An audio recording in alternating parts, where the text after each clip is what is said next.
For the past 6 months, I've been converting a Savage Axis into a long-range precision rifle using the sorts of parts that you would get from your local sporting goods stores or some online retailers like Boyd's for this stock. Total price tag has come to $504.78, so this is definitely a budget rifle. But I'm happy to say that the project has worked. I took this out to a 600-yard match a little earlier this year, and it actually did okay. I scored a 497 out of a total possible of 600 points.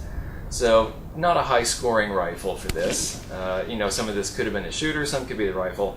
But there's definitely room for improvement. We've done a trigger job, we've done action bedding, all kinds of things to make this into the rifle that it is right now. As we move toward version 1.1 of this rifle, we're going to make some changes that are both inexpensive and functional. We're going to replace the butt pad back here. We're going to get a bit of a cheek riser. And now there's this issue right here with the scope. Now you can imagine for a total build price of $504.78, we weren't able to get much glass on top of this. That price included the rifle itself, the stock, and everything else that you see going on here.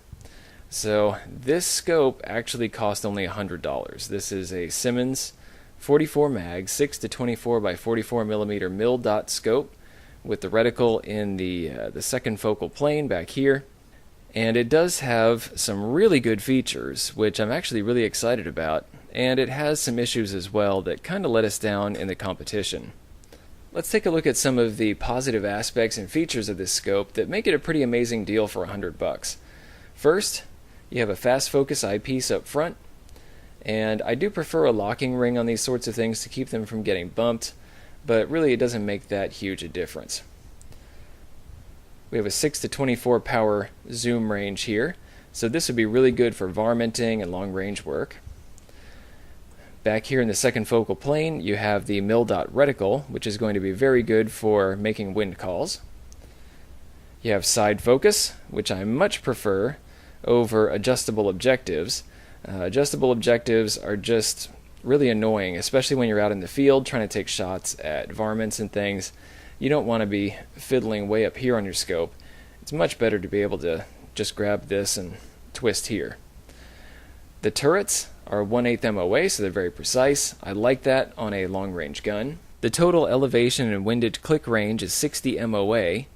Even though it's advertised as 45 MOA, you can get it out to 60, and I've actually tested this, and it works really well.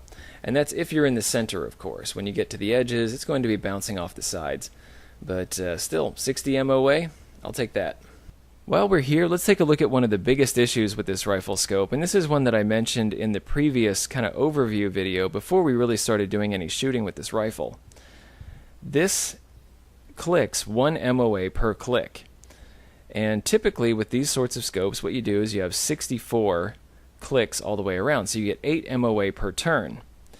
And somebody had the brilliant idea to make this 60 clicks all the way around and to mark it every 10 clicks on here. So you really have a very difficult time clicking through 1 MOA. And if you have your ballistic chart, or if you're trying to get a friend that's calling wind or something like that, or calling elevation, it's really tricky to actually make the adjustment that you need. If someone says you need to adjust 4 MOA, now you have to make a conversion, because this is not going to spin, it's not going to be 1 MOA for every major hash point, and it's not going to be 64 all around. So I had to develop a special ballistic chart for this, just so that I could make my shots, even for these kind of simple competitions where you have fixed distances. One other annoying item to note, these turret caps do not come off. Typically on one of these scopes you can remove these set screws, pop these off, and then when you have your 0 on the rifle scope you drop these back on and you can set your 0 for your 0 on your rifle. And you cannot do that with these. These are glued in place or something, so these do not come off. And I had a Facebook friend on the channel page, and he made these little dials for me. So I just glued these in place, and now I have not only my markings, but I have some indications of my drop as well. So that's one fix for this, but it's one fix that you really shouldn't have to do on a decent scope. Those issues are definitely annoying and limiting, but the real problem, I would say, is with the objective glass right here. In the initial evaluation that we did on this scope, without actually having shot it, I said that the resolution of the glass was quite good.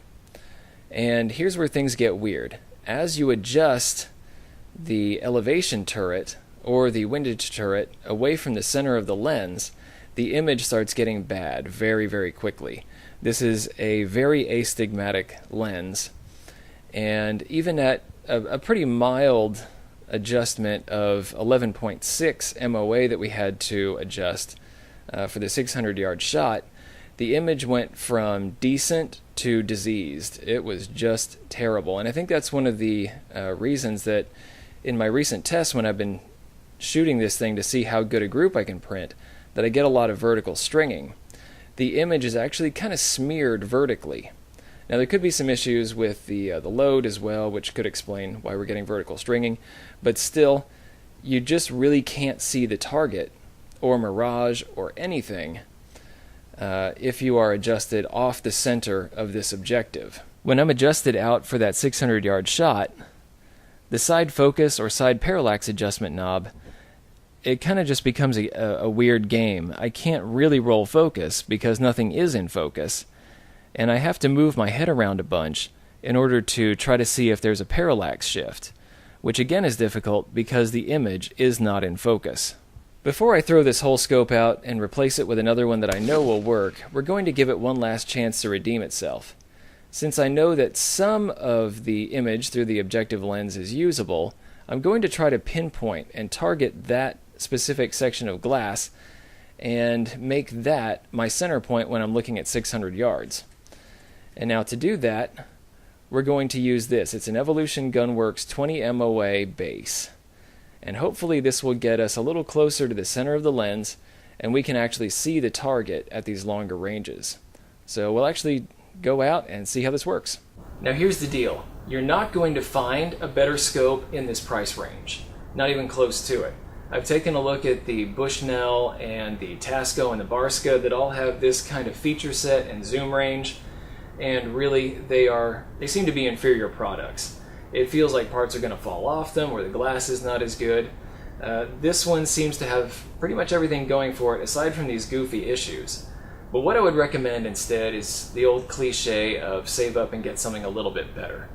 And I'm not going to go as far as a lot of other folks do. I'm not going to say that your best entry level is going to be some kind of really expensive Leopold or like a Schmittenbender or something like that. There are still some really good options that are on the budget side, but yeah, they're going to cost definitely more than this. For example, you have the SWFA 20 power, which is my dream scope for this rifle.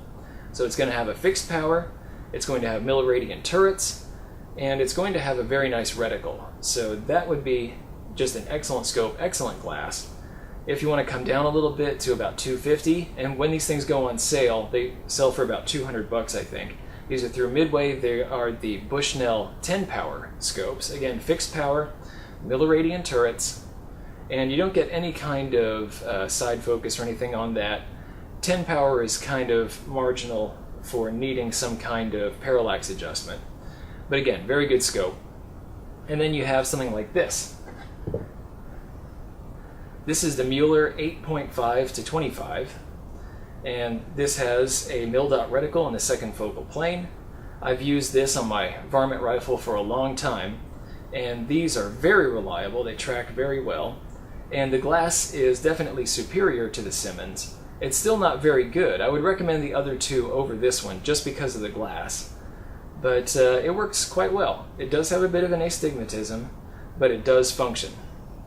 So there are some options. Again, I don't recommend the Simmons, but you do have some that if you want to get something very fun.